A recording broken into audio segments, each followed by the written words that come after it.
Welcome to the channel. Today we're going to cover the interface of DaVinci Resolve. This is not going to be a comprehensive overview. This is the basics. This is going to show you how to get started and get navigating around the interface. The next video after this will be showing how to create a simple video and exporting it to YouTube. All right, let's get into it.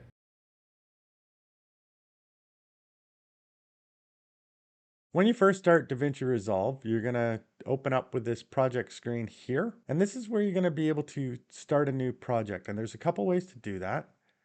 There is this new project button down here at the bottom. You click that to create a new project, or there's this untitled project that you can select here in this screen, and that's what we're going to do. This will now open up the project screen. This is where we're going to be able to edit videos, add new media, all sorts of exciting things. So let's take a look at this interface here. Let's take away my picture so it doesn't distract from anything on the screen and hide anything. So the first thing we can look at is the project settings. We can find that under the menu at the top here. So File, down, Project Settings.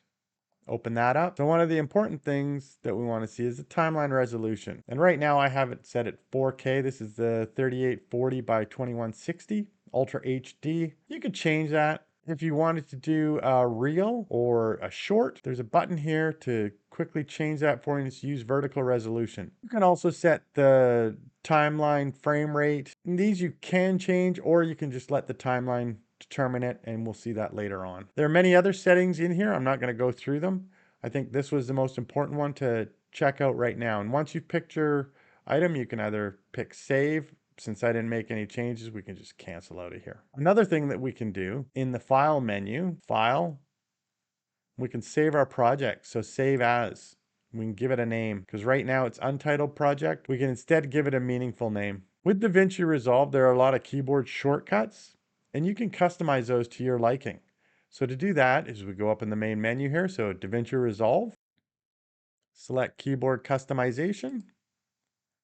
And it's already got some defaults that you can set. So you could set it to Adobe Premiere Pro, Final Cut Pro, Avid Media, Pro Tools. You can also create your own. So you can change the keys around, click on the key, decide what you want to do with it, and then go ahead and you could save that. You can also save different presets. When the main screen opens up, it starts on the cut page. And you can see that down here. This icon at the bottom is highlighted in a darker black, and it says cut. In this page, we have the media pool, which is selected here. And this is where we can drag and drop clips. We can also right click, import media. We can also do the keyboard shortcut Control I to bring in media. And we can also go up to File, Import, Media. Then next in this menu that's important for starting out is the transitions. So this will be your transitions between different clips. And if you hover over them and scroll across, as you can see I'm doing on the additive dissolve up here, it'll show you what that transition is going to look like. It's like a blur dissolve, it's kind of neat. Cross dissolve, all those sorts of things. Another important menu up here is the titles menu. That'll give us different titles that we can put on the screen. Sometimes we just want a text title on here. And the other important menu up here is the effects. This is where we can do different effects with our media clips that we have in here. So say we could add binocular look or a CCTV look or colored border around the outside of it, even comic book look. So there's different things in here that we can play around with to add a little pizzazz to our videos. So something else I want to direct you to is at the very top menu. So in the help, in here, you can get the DaVinci Resolve reference manual. So this is 4,061 pages of the core functionality of DaVinci Resolve. It's a great manual to check out different things in case there's something that you don't know and need to know more about. Other thing in the help menu is DaVinci Resolve training. And this is free training. So you can download the videos and the project files and follow along as you're doing the training. So there's quite the collection there. So the main part of this interface is going to be very important to you is the viewer screen, which is right here in this center area. So to take a look at this, let's bring in some media. Drag and drop, just like so. And you'll notice that when I try to drag that in, it says change project frame rate. The selected clips have different frame rate to the project. Would you like to change your timeline frame rate to match? You can't undo this action. And yes, we certainly want to do that because our videos are coming in at a certain frame rate. We want to match that. So here we go. So now that we have some media here and we want to add that to our viewer screen, we just double click and now it's on our viewer screen. So this is still not in our timeline. So here's our timeline down here. This is where we're going to put together the video, the different cuts of video that we go through. So when you're in this initial viewer screen, you've got the video up above and the audio down below on this line here. And what we can do is we can trim this here before we even bring it to our timeline. You don't have to, it's just an option. And to trim, we use the keyboard shortcuts to mark in and out. So we can do an I to bring in, and then move this, the red playhead, O to mark it out, and we've selected that bit of the clip to bring down. Another way to do that is we can grab the ends here and move them to the pieces that we want.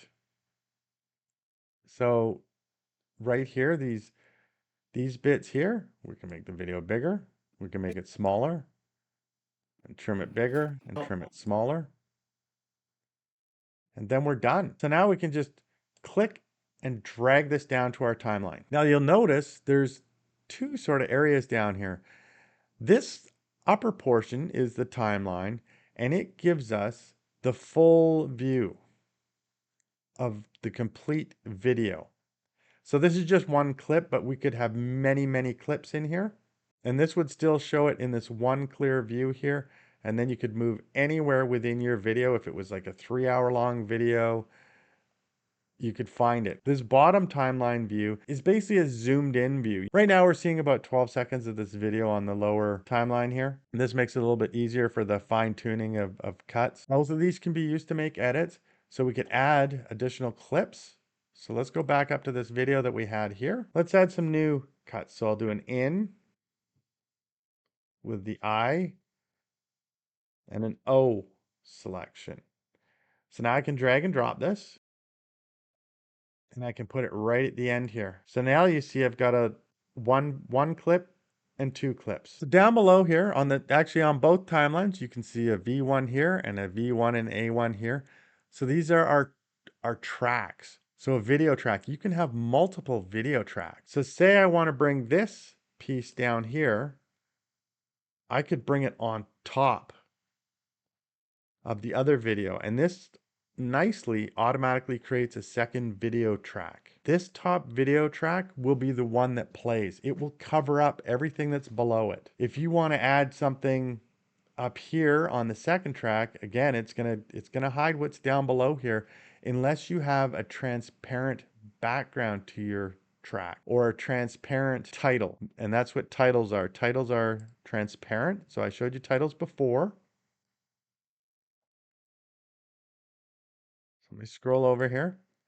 So this title, the title itself is opaque, but behind it, the whole image here is transparent. So another thing I want to show you is the inspector window. Top right corner, click on that. It opens up this window or panel. This allows us to modify the highlighted clip. Now you'll notice here, there's a red border around this bottom clip, and then we still have the title and the upper clip here. If they were highlighted in red, that's what we would be modifying. So if we want to modify the title, you'll see that that's highlighted, and that other clip, that's now highlighted. But let's go to our main clip that we brought in here, and take a look at this. So you can do a bunch of different things. You can zoom in and out, in and out. You can change your position of where it shows up in the screen. Change your rotation angle of how it looks, and then we can undo things here with these buttons, these undo buttons. There's some fun things that you can play with there. So now let's take a look at some other important menu items down here, and these are the bottom menu. So the first one, got the media menu or the media page. They call these different items down here pages. So the media page, this is where we can bring in our media from different sources. We can modify our media. We can determine what the clips look like, all sorts of things like that. So this is a fancy little area to play around with. The next one over is the cut page. That's what we started on. And I quickly showed you a few things around the cut page here. The edit page.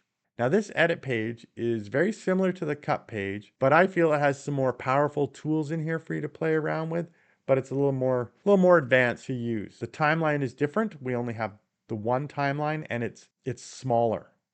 It's like the zoomed in timeline on the cut page, and we don't have the overall view. You would have to zoom in and out of this. To zoom in and out of this, you would press the Alt and use your mouse wheel. Or you can do the zooming up here. Zoom in, zoom out. We have access to different effects shown down here. So some really fun stuff that you can play with down here that's more advanced. Up top here, access to the sound library. So this we search on. So I type in bell. It brings up all things bell-like. This sound library is a download from the Blackmagic library. It's free to download, and once you install it, it's there. As you've noticed, we have dual screens here. So this is the actual video of what's playing, and this is either a source screen or it can be used for multicam. If we've recorded with different cameras and we have a multicam clip, and I'll show you how to do that in another video, you would just select down here, go multicam, and you'd be able to have the different angles all listed in this window here, and you'd be able to watch them play simultaneously as you're watching your video over here, and then you can pick which one you want to use in your video. And that's more advanced for now, so we won't worry about that. This will only show if you don't have the inspector open. So that's the inspector panel. Again, top right corner. The inspector panel shows we've only got the one view, and that's the play view. Close that inspector. So sometimes you might only want to have the one screen in here because you only need the one screen to view. So up in the corner here is single viewer mode, where I've got my mouse. I click on that, just the one screen. And then if you want to go back to the dual viewer, you just click it, same spot, and you'll notice it's one big screen and this says two screens. That's about all we need to show you in this one for now. Again, this is just a quick overview. Let's go look at the next page down below here. So that's the Fusion page.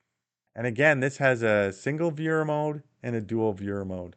So you can be making changes over here, and this is what's gonna be the outcoming video. This used to be a separate program, and you can still get it if you like. In this page, you can do VFX, so video FX, and animations on the screen.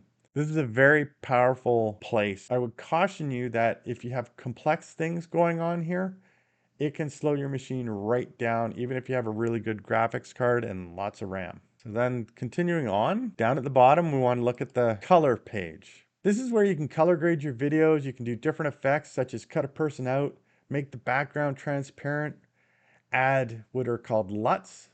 So they're color lookup tables. Another powerful page, another lots of things, interesting things that you can do in here. You can add your timeline here if you want by clicking this timeline button up here. So we can add or remove it. We can open up what are called nodes. We can add as many of these as we like. So right click, add node, you can add a serial, you can add different types. So multiple ones. You can do different effects on each one just so that you, in case you mess up, you can just come and right click and delete a node if you need, or you can click on the number and actually shut that one off, turn it back on so you can see the difference of what you've done. The nodes can connect to each other in different ways. You can do different effects on these nodes. So there's a menu item up in the top right, effects, and you can either scroll down to look for the different effects, or you can search. So you can search for them by clicking on the search button and then typing away. What you do with these is you drag and you drop them onto your node that you want to use them on. You'll notice that once I've dragged and dropped it, then it shows some options that we can do with this particular effect. So then down below, we've got some more choices here of things that we can do. We have what are called our color wheels. So these things allow us to change the color of the screen. You see that? Different things like that. We can change our saturation, so make it basically black and white. You'll notice that a double arrow appears over the number field. So that means you can click and then move your mouse one way or another to increase those numbers or not. And you can actually type in these fields as well if you want. And to reset everything, you just double click on the name of it. So in this case, it's sat for saturation, double click. I've reset it. Other things that we have down here is we have things, another important one is like the power windows. So this allows us to cut things out or highlight things, circle there, bigger or smaller, however I want. We've got what's called a tracker window. So now that I've used that power window on something, I can track something. And the tracking, so it'll follow along and create all those calculations in the video. Another awesome tool in here is called Magic Mask down here. This is available only in the studio version. And with Magic Mask, you can basically copy things, just write over them like that, and it'll magically highlight that. And to do that is we toggle the mask overlay. If I click that, that lets me know what it's selected. So it selected me. It also selected some things outside of that, and you could go down here and do a minus dropper and just draw over that to undo that stuff. So now just I'm highlighted. So Magic Mask is a really quick way of masking people or things out using AI. Back to this menu here, we've got the blur. Use this to, on the radius, if I do this fully up, it blurs whatever's selected. In this case, we had the Magic Mask on, but let's undo all these things that I did. So if I had no Magic Mask, so there's nothing on here, come back to this blur, boom, I blur the whole image. And again, there's a reset button here. And then we have down in the lower right are the scopes and the keyframes. Now the scopes are more advanced usage, and this is for looking at the different, how you're handling the different colors, where they land on the spectrum. So if I were to change something here, so you see I'm on the gamma here, I'm just moving things. See how those scopes change? So you can do very technical things by watching where the scopes land in the field here. So we can resize this window. So just to scroll the mouse key in and out, that gets us our zooming in, zooming out. We can also click and hold scroll wheel to drag the picture around. So that's useful, especially if you're zoomed in. One important thing in here is if you've made a whole bunch of changes, it's going to take processing power to run through that. Your computer is going to be working overtime, especially if you try to play back the video. So what you can do is up in this little thing here, this little icon here, this is the bypass color grades and fusion effects. And you can find this in the cut and edit pages as well. You click on that. So any changes that we've made, it says don't use them for now. Not while we're editing, not while we're playing back things. So again, that's the changes that I made. So I did make a few little changes in here, but I can bypass them. And you can see the picture reverts back to the original. So now let's go down to the next page. So the Fairlight page, click on that. And this Fairlight page is where we can work on audio. We can do different audio effects. You can see them on the left here. There's some Fairlight FX down here. We can record audio directly. So we could create a new track in here, audio track if we want. And then as we're editing the video, we could record a voiceover track directly from here right into the video that we're editing. You can also change your audio from mono to stereo if you needed to. I'll show that in another video. Some microphones record in mono, so you can fix that here so it doesn't sound odd when you play it back. And the final page that I'm going to show you here is the deliver page. So this deliver page is where you render your videos. So you basically package them up into one video file. So mine is on the custom export. If you look up the top left here, there's some presets that you can choose. And a lot of you probably want YouTube video, and there's a little drop down beside it. So you can do the different video qualities here. So right now it's a 1080p or an HD video, and you just click on it and it does all the presets down there for you, so you don't need to worry about it. Part of this page is rendering your video. So when you're rendering your video, you can render the entire timeline like it's automatically set here. You can do an in and out range.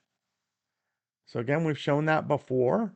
You mark in on the video, in, and then mark out with an O. So an I and an O. So marking in, marking out. So only this range is going to be rendered, this part. And this is good if you have different sections, different things you want to do. So let's look at the left here. I've changed it back to custom export. We can decide whether we want to just have audio only. So we can uncheck this export video, and then we're just exporting the audio. Back to the video, export video. We could do the same thing. We could just say we just want the video. We don't want the audio. So there's some places where that might come into effect. You can also render individual clips. So before it was a single clip and that was the entire timeline, it'll just create it as one video. Or if we click individual clips, and where there are multiple video clips, it will render those as separate videos. Also in rendering, you can choose the different formats. So this happens to be MP4, you could do QuickTime, you can do, whatever's in this list. You can choose a different codecs.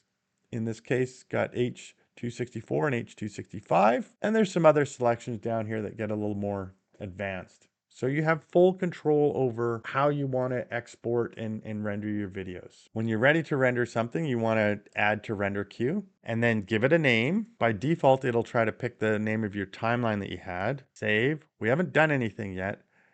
That'll put it in a render queue. You can save these up. You could have a number of different jobs here to render at a later time because rendering does take time.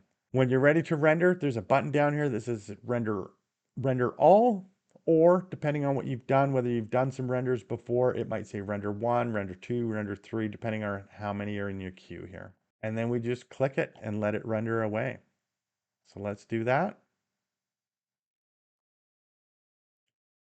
And it's given a time here and it's rendering. And on the right panel here, it shows me the location of where it's gonna put it. It's gonna put it in my videos folder. And you could stop this in the middle of rendering if you needed to. Say you realize that something was wrong and you just wanted to go through the processing, you just stop it right there. So that's it. That's my overview of the interface and the different pages. The different pages are pretty powerful, and there's YouTubers that specialize in doing these different pages. So there'll be somebody that does the cut page, the edit page, Fusion, color page, Fairlight. I hope that gives you an idea of what the interface can do and gets you started in playing around in it. Let me know if there's any questions you have, and catch you in the next one. See ya.